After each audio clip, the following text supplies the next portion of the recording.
Hi, I'm Taff. This is Kale. We are the Fantasy Fathers podcast. Today we'll be talking about the top 12 running backs for the season. All right. Kale, who do you have as your number 12 running back for this season? Number 12, a guy that finished top 12 last year. It's Josh Jacobs from Green Bay. Okay. I think he's going to get the volume. I have heard rumours. Obviously, they've taken Golden in the first round of the NFL draft. I've heard rumours that they will look to pass more, but to me, the backups behind Jacobs just won't get any notable touches. I think it's going to be all Jacobs again. So I think maybe his volume is slightly reduced from last year because they look to pass a bit more with a healthy Jordan Love. I think he's a very solid pick. I think you can get him in the second round. At his draft price, I'm maybe not taking him that high. But yeah, if he fell to me sort of at the start of the third round, I could see myself taking him if the wide receivers aren't there that I like. Okay. Well, this is where the hot takes start, I suppose. You've got Jacobs. I don't have him in the top 12 at all. Oh, okay. I thought you would. Okay. This is, again, where the hot takes sort of start. Yeah, we do have a few for running backs. I've got Quinshon Judkins as the RB12. If he doesn't go to jail. I've just seen news this morning saying that he's been arrested, something to do with battery, and so I don't know what's happening there. But I think he definitely has the potential to be the running back 12. I think he's going to be on a team where they're not really going to have a whole lot of fantasy options, just options in general. We've seen running backs do well there in the past. Yep. I think he has that sort of running back style where he can do well if he gets a lot of the ball, which I think he will. That's why I got him as my number 12. I think he's just going to do really well. I think he's going to move into that Nick Chubb role. I think he's going to just take over, and I think he'll be the RB12. Yeah. Can't disagree. I love the rookie running back class this year. He's not in my top 12, but I have a few other rookies. But yeah, I can see him getting good volume in Cleveland. But and with Jerome Ford there and taking Samson again, I believe it was fourth round as another rookie. I just have a few others above him. But yeah, can't argue with the pick apart from the crimes against humanity that he's the battery charges that he's just No. All right. Number 11. Who do you have at number 11? Number 11, I have a guy that finished a bit higher than this again last year, but it's Derrick Henry. As I mentioned on our pilot episode, I can see him getting a little bit less volume this year as they try and ease him towards the playoffs, Travis Kelce style, as he gets a bit older. But yeah, I still think the touches he gets, he's obviously an unbelievable player, the unicorn of the competition, they call him. He's a safe pick, sort of at the 1-2 turn. But yeah, at that price, I'm probably not taking him there. But yeah, I can't argue with anyone that does. He's very safe. But yeah, for me, I've got a few players jumping up above him this year. Just because of the volume. I believe he had under 50% of the snaps last year already.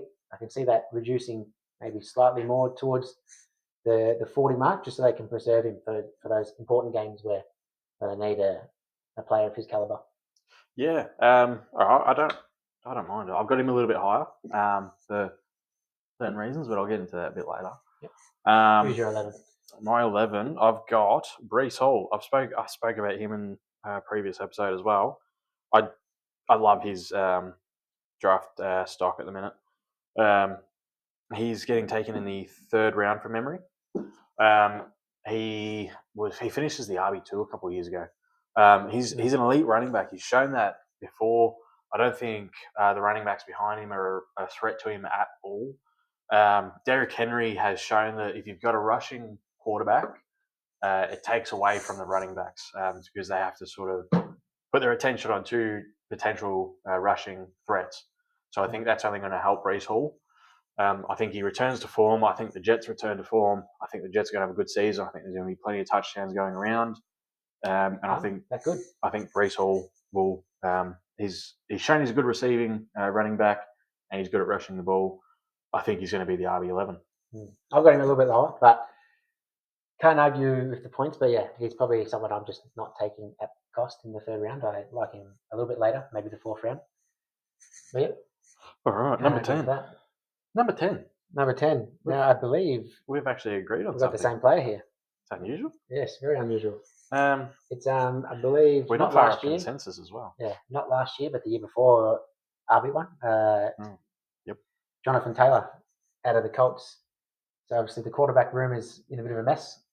They're not sure who they're going to go with. I think Jones would be the better option for probably the team and for Taylor as a player, and probably the wide receivers actually as players. Yep. But yeah, he's obviously an unreal running back. Potentially at the end of this season, does he move teams? Could we see it even during season? I doubt it, but I think he does move teams at the end of the year. But I really like him here. I think he's going to get lots and lots of volume next to either quarterback, but particularly Jones. And yeah, I could see him ending the year with the in the top 5 for touches. Obviously, yeah, I think they've had a few of their O-line leave, so maybe it's not as good as it was last year. So maybe the yardage per touch isn't there like it is, but yeah, I think he's just going to get the volume, and that's why I've got him at RB10. Yeah, I agree. I think he's going to be. He's again with Breece Hall, similar to Breece Hall, had a rough season last season, but they've both shown that they're quality running backs, they're quality players. I think, regardless of quarterback, I think he's going to be an elite option. But yeah, there's nothing more I can really say. I think he's just an awesome running back. So I think, yeah, he'll be number 10. Agree. Yeah. All right, Your number RB9. 9. My RB9. This is where we start to disagree again. I've got Kyron Williams. I think the Rams are going to be an awesome powerhouse again. I think Kyron Williams is a very good running back who's, for some reason, just falling down draft boards. I can't understand why. He's got so much potential. I think any sort of carries within the red zone, I think he's getting. I think there's gonna be plenty of touchdowns to go around, and I think he's gonna get a lot of them. There's not much more I can say. I think they're going to win a lot of games. I think they're going to be ahead in a lot of games. So I think they're going to end up running the ball a lot, the Rams. But yeah, that's who I've got. Who do you have at the number 9 spot? Yeah, well, I like your pick there, Kyron. He's just outside the top 12 for me.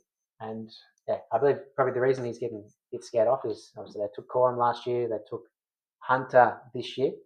Hunter looks like a slightly better prospect to me and could fit in well with Williams. But yeah, I still like him. I think I've seen some drafts him go in the 4th round, and I like taking him there. But yeah, he's a little bit lower for me. My RB9 probably. I like my rookie running backs, but maybe this one's a bit of a hot take. I have Genty at number 9. Obviously, a lot of people have him higher. I believe you do too. I do. But I see him getting the volume, getting the touches, but just not sure how good the team's going to be. Obviously, they've got the new quarterback coming in with Smith and the new coaching staff. I think he's obviously RB9 is nothing to be scoffed at, but I just don't see him hitting the heights of other players that I've got ahead of him, which is actually 2 other rookie running backs. He's a good pick, but I won't be taking him in the 1st round. I could take him towards the end of the 2nd round, but yeah, he's never going to be there. He's always going to be already gone. So he's not one I'm drafting at the moment at his cost. Maybe it's a bad call, but yeah, that's where I'm putting my money at the moment. Yeah, I disagree, but I'll get into that later when I go into when we get into it. Yeah, when I get into my number 6 spot.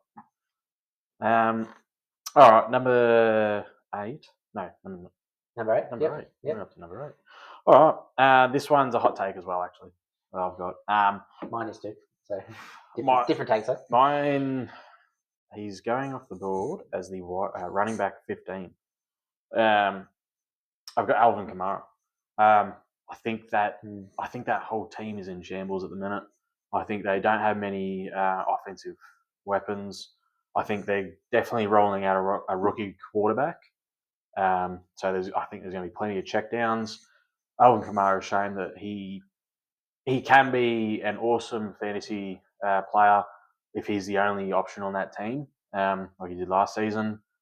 I think that whole offense is going through Alvin Kamara this season. I don't see much else happening.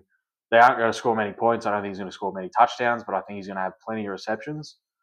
Which receptions really, one reception is worth 3 rushing attempts, really. Yeah.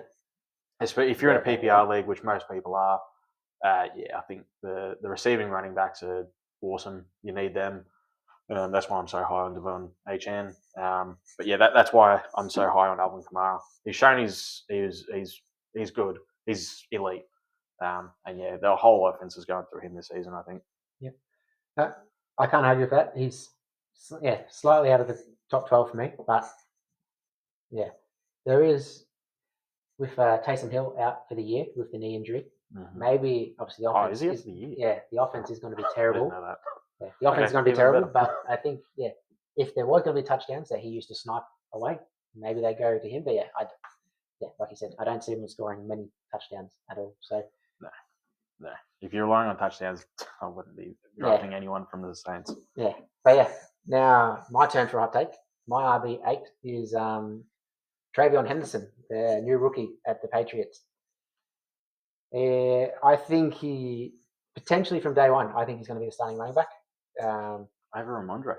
Yeah, for me, he hasn't done it. Last year he was very poor, which is I think why they went out and got someone like a Henderson straight away.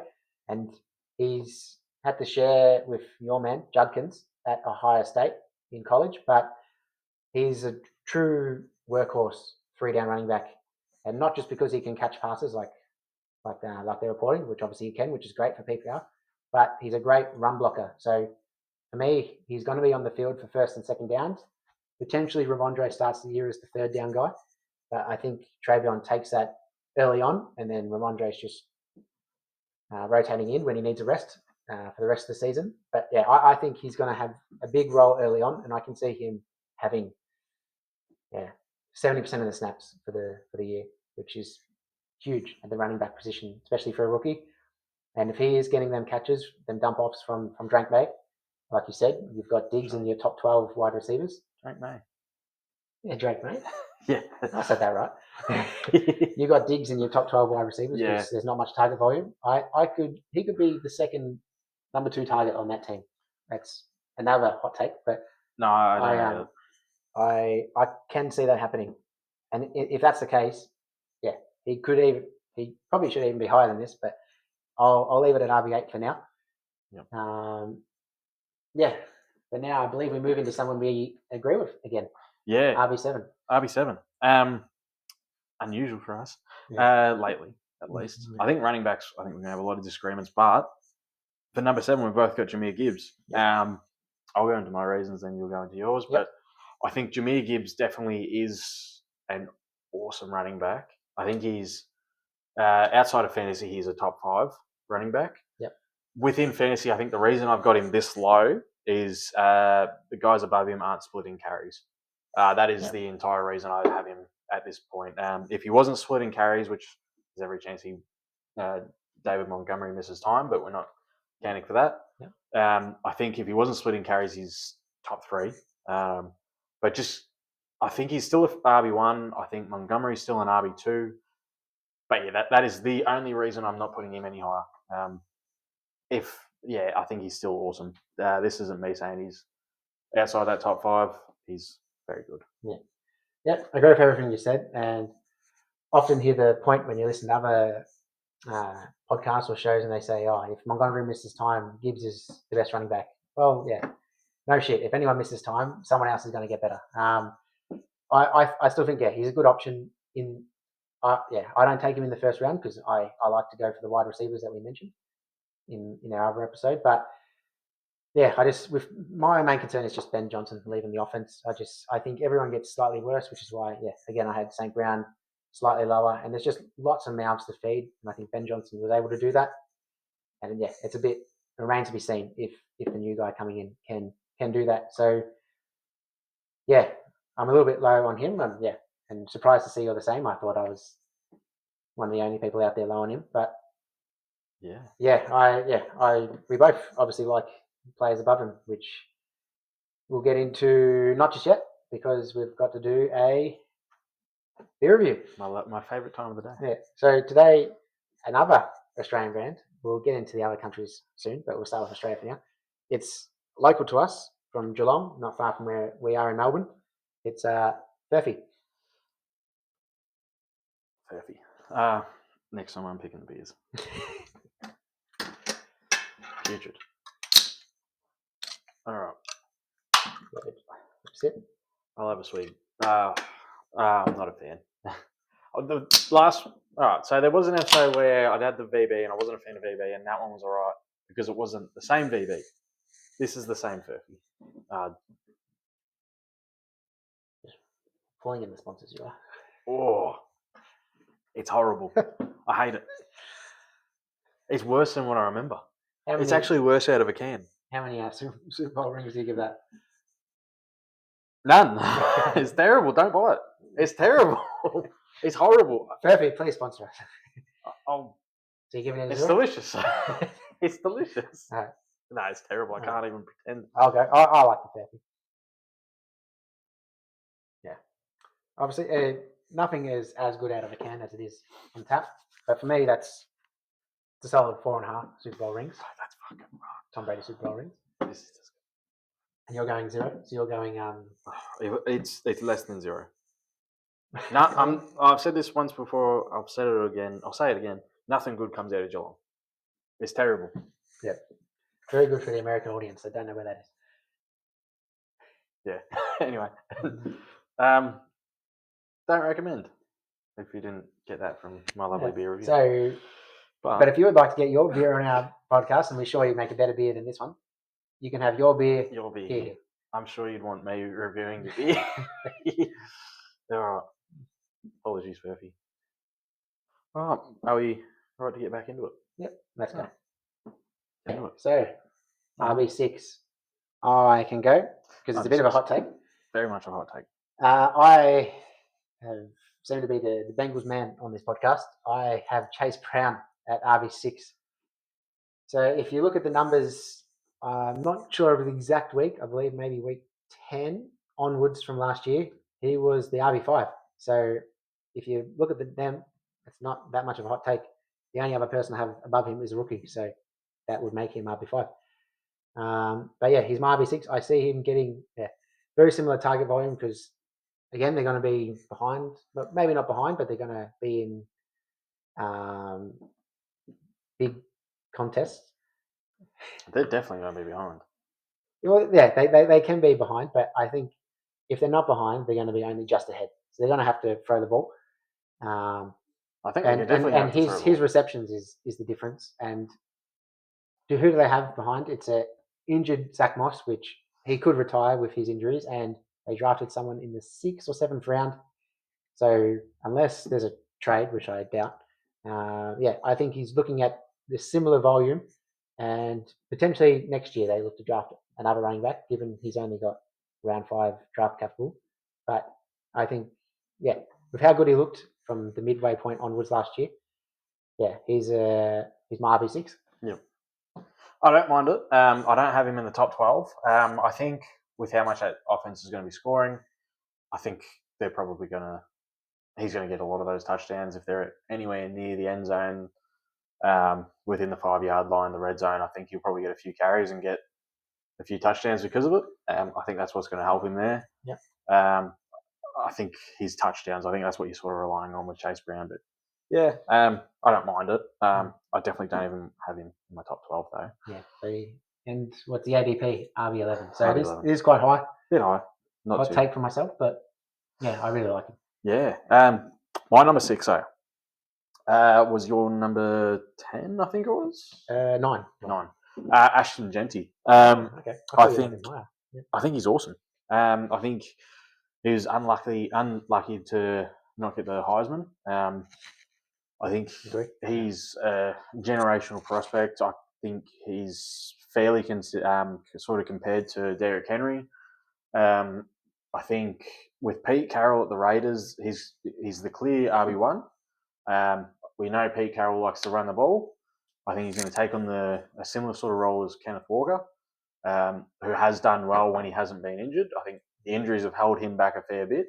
But I think, with Ashton Genty, I think he's going to take on a very similar role. I think he's going to hit the ground running. He's going to be the immediate starter there. I think that offense is going to look a lot better than what it did. I think they're going to get ahead in games. I think they're going to run the ball a lot. I have him as my RB6. I think he's going to be. I think he's going to be the best rookie for the season. Yeah. I think he's going to be the offensive rookie of the year. Yeah, and it's not hard to argue with that at pick 6. But for me, similar draft range to Bijan was 2 years ago, and he sort of struggled in that first year. Ended up still respectable, I believe, around the RB12-ish mark. But Yeah. I just see a very similar case that maybe the pressure on him to do so much as a rookie and as a 21-year-old rookie, I think, which is why I've got a few of the other rookies above him that maybe don't have that same pressure on him and have a bit of support in the backfield that can mean they can rest and don't have that workload come the end of the year.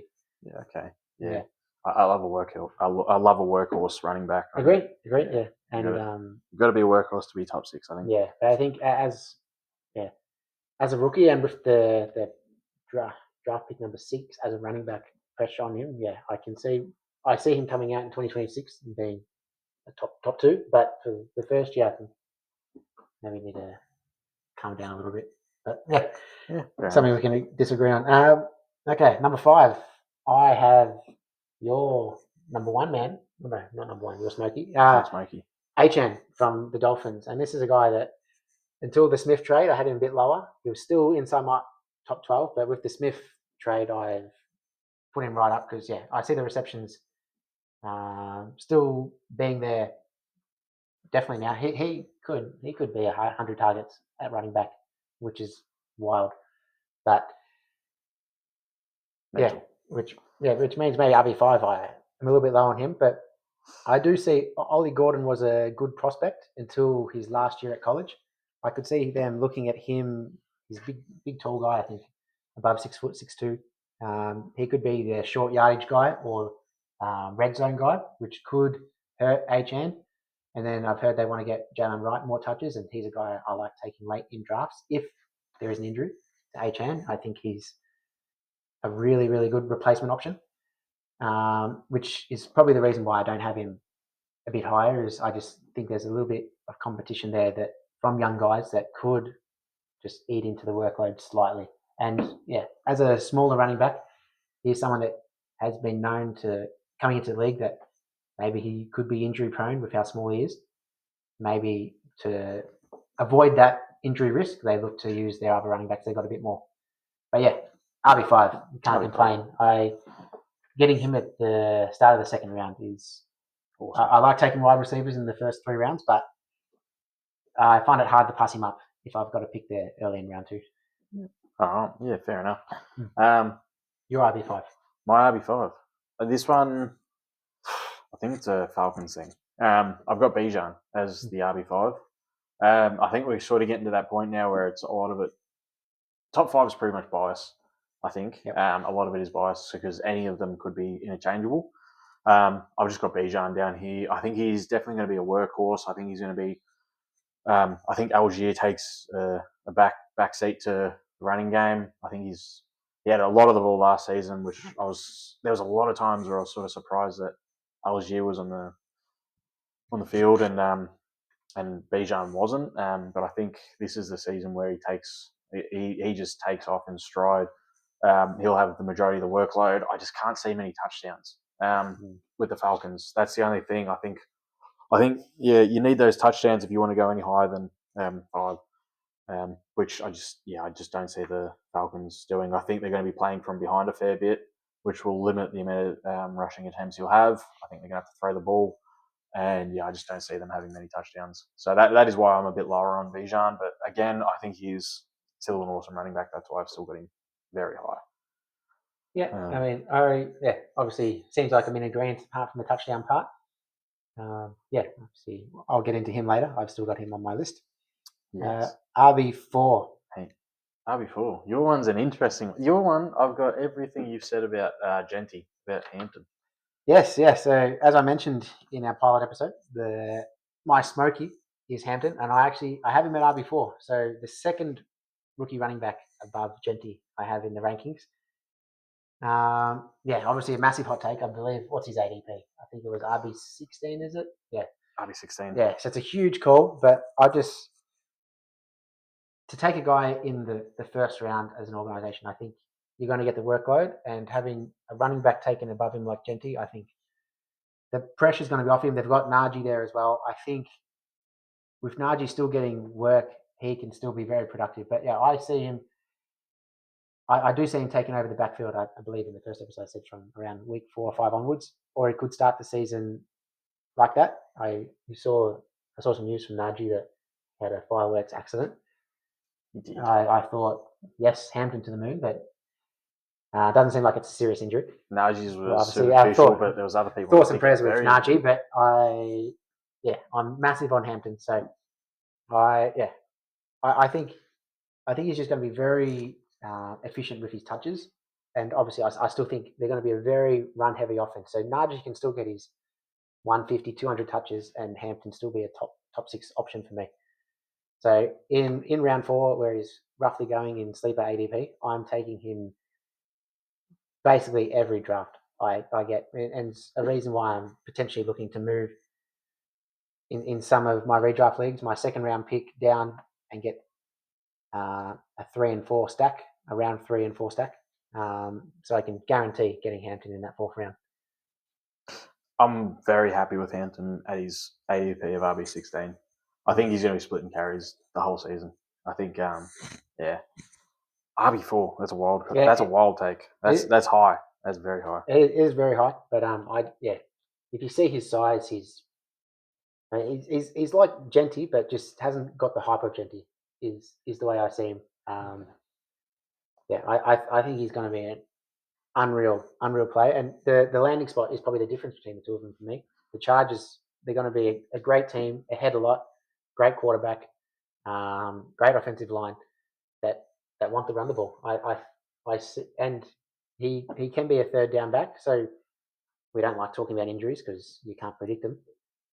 But yeah, if Najee goes down, he's even more unreal. But I'm not drafting because of that. I'm drafting because I think he can beat out Najee 1 for 1, and be their RB1 by some distance. I think this is when we're coming back, where I reckon week 7, and saying this was a terrible take. Horrible. I reckon. This is a punishment. Worst case scenario for me at week 7, you might be saying it's terrible take so far, but you can see the snap percentages increasing, and if he's not at 50% by week 7, I'd be very surprised. Okay. You don't invest a first round pick and not in a running back that don't have the shelf life like other positions, and not just run the shit out of them, basically. Yeah. Oh, well, we'll revisit that one. Yeah. No, I want to revisit it. We might have a purely punishment episode, maybe. Definitely. Because we've got a few disagreements already. Yeah. Oh, my number 4. You spoke about him earlier. Derrick Henry. I think he is the one that he breaks the mold. He's awesome. He's everyone's sort of trying to predict when the wheels are going to fall off. I don't think they're ever going to fall off. He's still on an awesome offense. He's going into his 2nd year. They've given him an extension. Yep.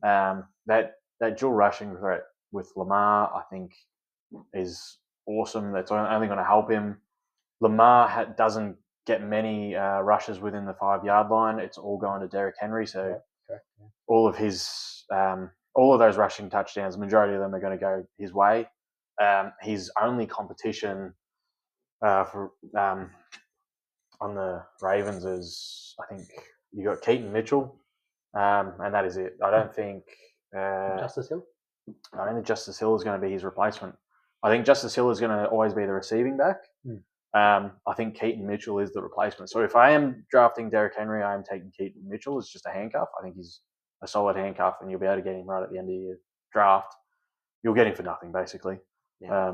But yeah, I think the number 4 is going to be Derrick Henry. I think he's going to do it again. I think he has potential to go higher, but I'm very happy saying him as my RB4. I can't disagree with it. Like, as I mentioned, I had him at 11, which is obviously a bit of a gap, but he's an unreal player. The only difference I have is I see the volume going slightly down so they can preserve him, which is something you do with your best players when they're a bit older. I can't disagree with him being.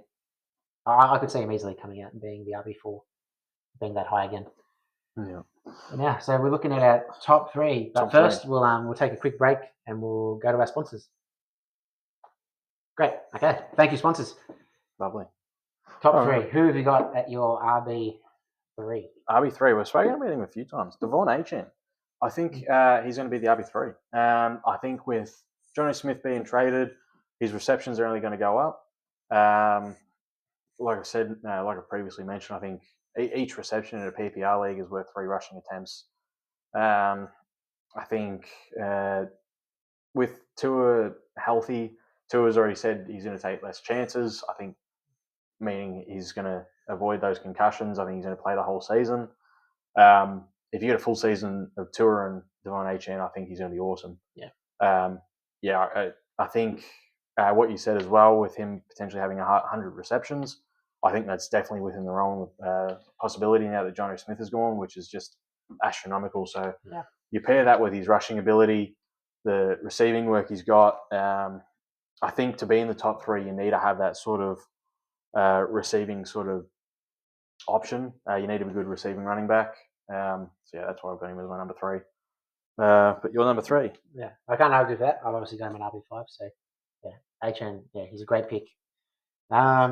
Mine is the big dog from a few years ago, CMC. I see him having a bounce back, but I hope the 49ers have maybe learnt their lesson a little bit. I was surprised to see them trade Jordan Mason in the offseason because I think he could have been a good foil to give CMC a bit of a rest, but it seems like they're going to have him as that workhorse again, which for someone that's had the injury history he had, it's a bit of a surprise and maybe a concern. But yeah, RB3 for me. Obviously, if he plays a full season, there's almost no reason why he can't be the RB1, even if he does get a little bit limited with his time because he gets the receptions. His rushing is unbelievable. I have a couple of guys above him. But for me, it's a clear top 3, which is maybe why I can rank someone like a Hampton at number 4 because my top 3, I think they could be easily a couple of points per game above the next best. Yeah. Yep. Oh. You're number 3. My number 2. You're number 2. My number 2. Yeah, we're there, which is actually the same. Yep. We're with consensus and we've actually agreed on it. We've agreed on the Madden curse being real. Only definitely. By one position. Yep. It's Mr. Saquon. Yeah, I think he is the best running back. I think he's one of the best players in the NFL. The only reason I don't have him as number 1 is the Madden curse. I think the Madden curse is 100% real. I hope it isn't. I've said it in the past. I hope it isn't real this time around. But yeah, I think he's one of my favorite players as well. He's awesome. What else can I say? He's Saquon Barkley. He's a good receiver. He's a good rusher. He's on a grouse offense. He's got a grouse O-line. He's going to get plenty of touchdowns. That's why I've got him as my number 2. Yeah. I agree with everything you said. So I think I said earlier, I've got AJ Brown in my top 6 receivers. I think they're going to pass a bit more. But for me, it doesn't bother because, like Chase, Saquon was a couple of points per game in PPR better than the next running back. Although I think Gibbs got close in the end. But yeah, I think even if he does drop down slightly in production, he's still going to be, RB2. What can you say? Yeah. He's gonna. The only reason I don't have him in RB1 is because I just think Bijan, my RB1, is just going to get the most touches in the league. I don't think it's really a hot take. I just think they're going to use him tremendously. He's a top 10 draft pick as a running back.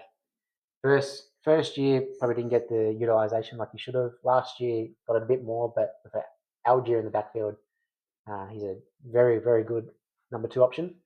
I think it's time if you draft a guy in the top 10, you got to use him like a workhorse, like what Chase Brown got from round 10 onwards last year, like 80% of the snaps. That's what a workhorse like Bijan should get, and I believe he will get this year.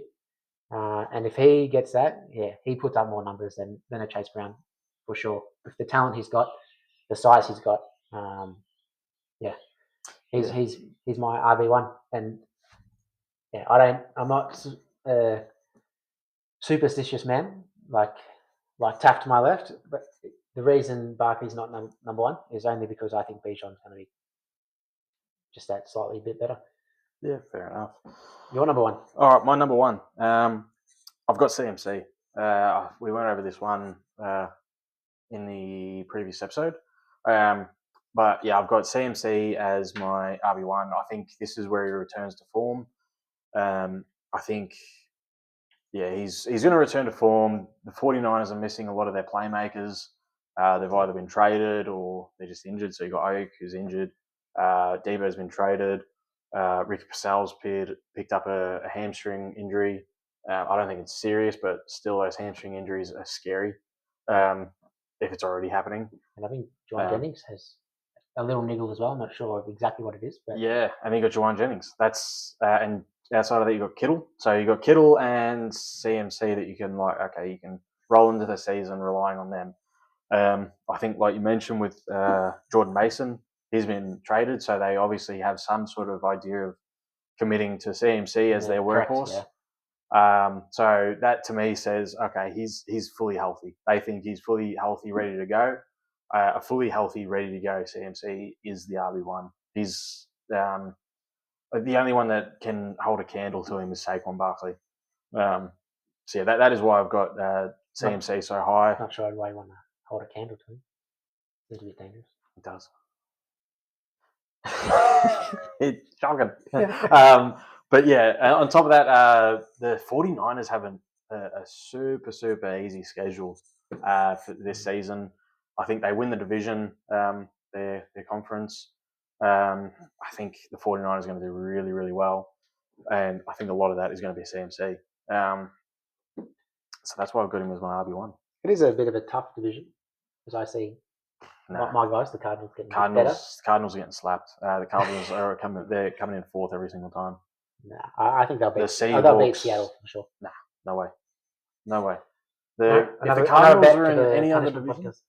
the Cardinals were in a South division, they'd be making playoffs every season. But I think the Cardinals and the Raiders have the same problem. They're in divisions where their opposition is just too tough. You got the Raiders who are against the Chiefs, the Chargers, and the Broncos. Three teams that I think are better than them, but then the Raiders, if they're in another, they're good. And the same with the Cardinals. They're decent. They could potentially pick up a wild card spot, but not if they're up against the 49ers, the Rams, and the Seahawks. I just can't see them doing it ever. Yeah. But that was a bit off topic. Yeah, a bit off topic. Yeah. I think CMC, he's going to be RB1. Yeah, I can't disagree with it. I mean, I've got him RB3. And only reason being, I think they should reduce his workload just to make sure he makes it through the year. But from what we saw last year, as soon as he came back, he went straight into having the 70 plus, I think it might even mean 80+% snaps. So, yeah, it's strange from an organisation that relies on him. Why you don't? They must know something we don't. Yeah, rest him a bit more. But yeah, they've both got him top 3. Yeah. All right. That's our top 12. That closes out top 12, yeah. So, yeah. Thanks for joining us on the Running Back Top 12 episode. Be sure to like, follow, subscribe, follow the socials. Put them all on screen now. And, come back next week for our next episode. Yeah. All right. Thank you. Thanks for joining. All right. Bye-bye. Bye.